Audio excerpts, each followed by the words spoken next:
All right, with us on set now to break down all of Election Day 2016 are two of our CBSN political contributors. We've got Democratic strategist Lynda Tran and Republican strategist Kevin Sheridan. Good to see you guys. Good to see you. Good to see you. All right, so what are we watching for today, Lynda? Well, we're definitely watching Florida, as we've been talking about, but we're also watching the Latino vote more broadly. And so Hillary Clinton has, her campaign has talked a lot about how that vote is going to be key to whether or not she wins in particular states, including Florida, including Nevada, in places, and being able to compete in places like Arizona. So what she needs to do is overperform Barack Obama and continue to do so in that group in order to pull out some victories there. You know, Kevin, Trump in a rally in North Carolina said that the U.S. presidential elections will be Brexit plus, meaning there's going to be a huge surprise here. It's going to be against the polls. What do you think? Well, let's remember that Brexit was actually leading the polls. It just wasn't believed. And so for that to happen, there's going to have to be an extra, it would have to be a plus. Because right now, Donald Trump is down in the polls. The final poll that came in last night had him down, 2-3 points nationally, and very close in the states. I'm looking for the turnout between urban and rural, and then what happens in the suburbs with college-educated white women especially. How many of them stay home, or how many of them flip to vote for Hillary Clinton? They're reliably Republican usually. Let's see what they do this year. Kevin, it's interesting. There have been reports that people have posited what would Donald Trump do if he wins, or if he loses, what kind of a speech he would give. Would it be a speech that would reconcile, bring the country together? There's been a lot of divisiveness in this election. Or would it be something that would be more combative? And that's been posited if he doesn't win the election. We know you worked on the Romney campaign. Governor Romney did not write a concession speech because you guys thought you were going to win. I'm curious, how does a candidate decide when not to start writing that speech? Yeah, this is one of the toughest things anyone can ever go through, and only a few people will ever know what that's like, to come this close to the White House and not get there. And for either of these candidates, they don't want to think about that right now. So they're going to go up all the way to the point of 9, 10, 11 o'clock tonight. You think Hillary hasn't thought about it? Come on, Kevin. She's been thinking about it for years. Right now, I don't think Hillary's thinking about losing. Yeah, I believe that Hillary thinks she's going to win. And I think the more interesting concession speech would be hers, because I think the entire country will be absolutely stunned if Donald Trump can pull off a victory tonight. And it would be a Brexit-style kind of surprise, because nobody sees this coming. Everyone who's predicting it sees a big win. Now people are just talking about margins. I do think there will be a lot of ticket splitting, though, and so we should all be interested in what happens to the Senate tonight, because that's really where this is right now. It's whether or not enough people split their tickets in North Carolina, New Hampshire, Indiana, and places where we're fighting to hold on to the Senate as Republicans, and see if we can hold on to the Senate. Lynda, there's been so much focus on the top of the ticket, but what about down ballots? Do Democrats really have a shot at taking over the Senate? There's definitely a shot. I don't think that if Democrats win enough seats today, it's going to be by a large margin that there is a majority in the Senate. The larger question over the past several weeks was really about the House. And what we saw over the last, 11 days ago was that momentum towards picking up a large number of House seats really halted. And so I think that even though all of that has played out in the last couple of days, that window of opportunity is over for many of the Dem challengers on the House side. Kevin, regardless of who wins tonight, what does the Republican Party look like tomorrow morning? In other words, in 2012, there was an autopsy report that was done about how best to not revamp the Republican Party, but make it a bigger tent. What do you think happens tomorrow? The Republican Party needs to recognize what the American voters said to them this year, and Washington in general should do the same. And that is, they're sick and tired and fed up with the way things were going.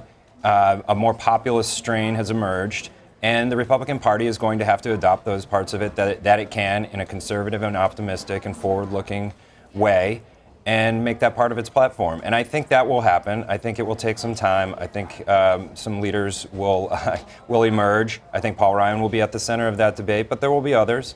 And I think we'll go forward. And I think that this experiment that we've tried this year, if he doesn't manage to come out victorious, will be studied for a while, and we'll understand it better. But so help our viewers understand, in 2012, when an assessment was made of the party and a path forward was acknowledged, what you missed, what the Republican Party missed, I should say. Like, what didn't they get about what we've seen this year? Well, I think it was heavy on demographics and a little bit light on what the voters actually wanted. And so I think we need to do both. And the problem that we had in 2016 is that we recognized the fact that we need to not offend and not turn off certain demographics. And we ended up getting a candidate who did all those things. And I think every Republican recognizes that's not the way forward, but that shouldn't be the only thing voters care about. It should be we should have a policy-driven, forward, optimistic-looking agenda, and the party should fight it out on that. And we should get beyond all this demographic stuff. Yeah, I mean, I think that Donald Trump and his candidacy is literally the antithesis of the GOP autopsy that came out. I mean, that was, from my view, and obviously I'm a Democrat, but from my view, it was an opportunity to demonstrate that the party could be much more inclusive than it had been up until that point. Then you've got Donald Trump talking about building the wall, banning the Muslims, all of these other sorts of things. And I think there's going to be a significant tidal wave among communities of color. So we've talked a lot about African American voters. We've talked a lot about Hispanic voters, but we haven't talked about Asian American voters. 4 million of them cast ballots in 2012. Overwhelmingly, they supported Barack Obama at 73%. And all signs point to them actually turning out in big numbers this cycle as well. We talk about what a divide there is. You were saying rural versus urban is a figure that you're going to be looking at. Whoever loses this election, what needs to be done to bridge the divide? Because clearly one voting electorate is going to feel very scorned. Right.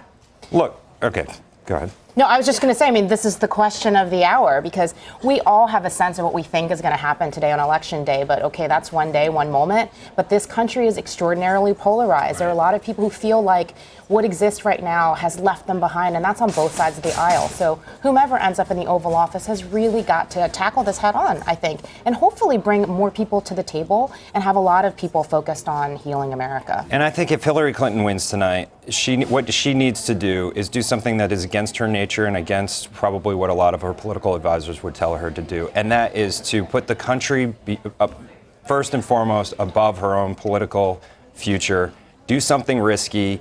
What would that be? What would that look like? Take a look at Paul Ryan's Better Way agenda or something. You know, look at something that she could find an olive branch and really pick out something in it that she could work together with House Republicans on as a sign that she's looking to move forward. Make some risky appointments. Bring in some Republicans into her cabinet. Maybe jettison some of her more controversial people inside of her inner circle and show that she really recognizes what people are saying, that they don't want more of the same, that they don't want 30 years of just the same old Clinton way. They want something new. They want to be heard. They need something from the outside. And I think she needs to do that. And the same goes for the Bernie Sanders wing of the party. She needs to co-opt that as well.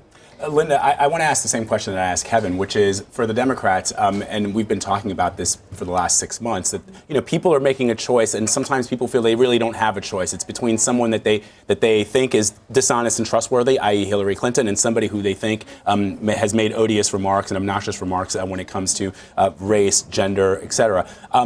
Democrats, Donald Trump has said, look, for 40 years, the Democrats have been coming into your neighborhoods and they've been offering you what they say are solutions. And yet you find yourselves in many cases in African-American communities, in minority communities, in the same situations that you were, 10, 15 years ago. So is there going to be a recognition that needs to change, that perhaps the old school, the old liberal policies that were, that in some cases come from the Lyndon Johnson era need to be swept away, and we need to look at things, or the Democrats need to look at things in a different way? I think that's a really huge question. I would start by saying I do think that the Democratic Party has fought very, very hard over many decades to support issues that matter to communities of color, whether you're talking about education or access to health care, job creation, all these other sorts of things. And I think that Hillary Clinton's made pretty clear that she expects to make a part of her first 100-day agenda a lot of things that matter, especially to communities of color, but also more broadly to Americans. She said, her top priority is jobs and infrastructure. She wants to focus on criminal justice reform, something that has really been elevated, unfortunately, as part of the national conversation, and fortunately, over the last year, because it's something that people really haven't really been focused on for a very long time. She's talking about tackling comprehensive immigration reform. And those are all things that I think are a good starting place. And it just remains to be seen what kind of foundation is built for a broader and a working government under her. All right, guys, get your Red Bull, get your coffee, whatever your poison is. Just getting started. Yeah, we're just getting started. Lynda Tran and Kevin Sheridan, we thank you both. Appreciate it. Thanks. Thank you.